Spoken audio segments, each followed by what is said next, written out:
Hello everyone. Today I'll be reviewing the Grotti Furia based on the Pininfarina Battista. It's currently for free this week at the Lucky Wheel, so if you're interested in this car, definitely try to spin it. It features great customization and a lot of options to choose from. You could easily recreate the Battista build with this, which is like a gray, a black, and a red. It has like red accents on the sides, on the splitters. I'm gonna go for something a bit different with this car since really a lot of people don't find that color combination to be that interesting. Even though I personally do like the gray with red, I feel like the execution won't really catch a lot of people's attention. So I'm just gonna go for something else different, as you're gonna see in the build. But as always, I'm just gonna show you the customization. This does come with a usual canards. I'm not really a fan of the canards, but if that's your thing, you can go on with that. You even have accents here for the engine. The real life car was fully electric, so it was not a hybrid like the Furia is. The Furia has like a V12. I believe it's also a hybrid. I could be wrong, but here you have your exhaust options. Most of them are pretty solid. You really have some unique options up here if that's your thing. I'm personally not a fan of these exhausts up here. It looks a bit strange, but I guess that's kind of the whole point of it. I might go for the split oval. Those kind of fill in the cutout a bit more. It's really annoying how the exhaust smoke is very thick. You can't really see it so well. Even when I try to rev the engine to make it go away, like it doesn't allow me. It's strange.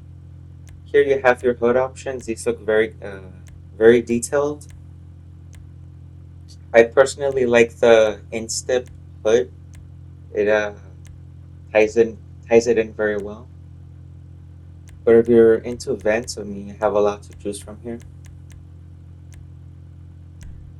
So I'm just gonna go for the instep hood.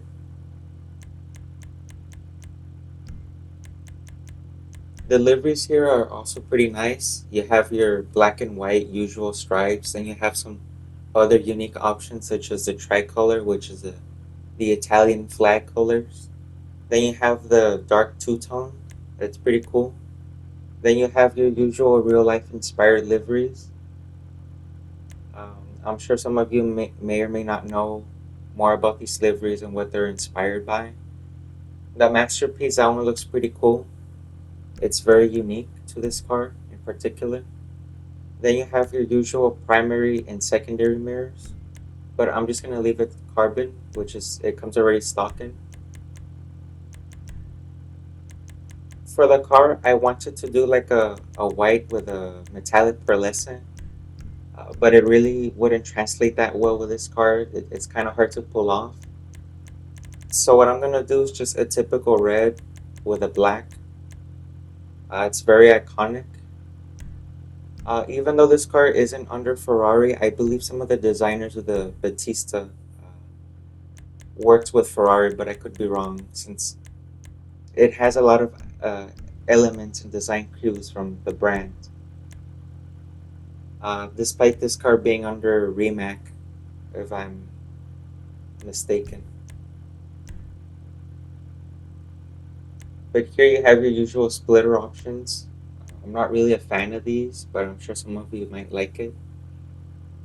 The Grotti skirt, that one looks pretty good,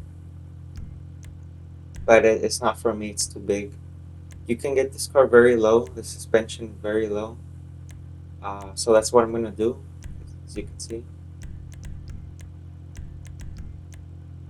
For the wheels, even though I like the stock wheels, I'm going to change this to something else. Um, but these custom wheels really do look good on the car, you know, as long as you know what you're going for, right? I like how the Super Lux looks. The high fives kind of fit this car well. Some of the body lines of the car really remind me of the Ferrari SP3, especially in the rear end. And I just like how these Super Lux wheels look on it. It just ties it in very well, personally. You can add some tire lettering, but that's not my thing. Of course, I'm gonna add the usual bulletproof tires. Then I'm just gonna show you the window tint, and then after that, I'm gonna give you a closer look of the car, the interior, and all that stuff when I'm done here.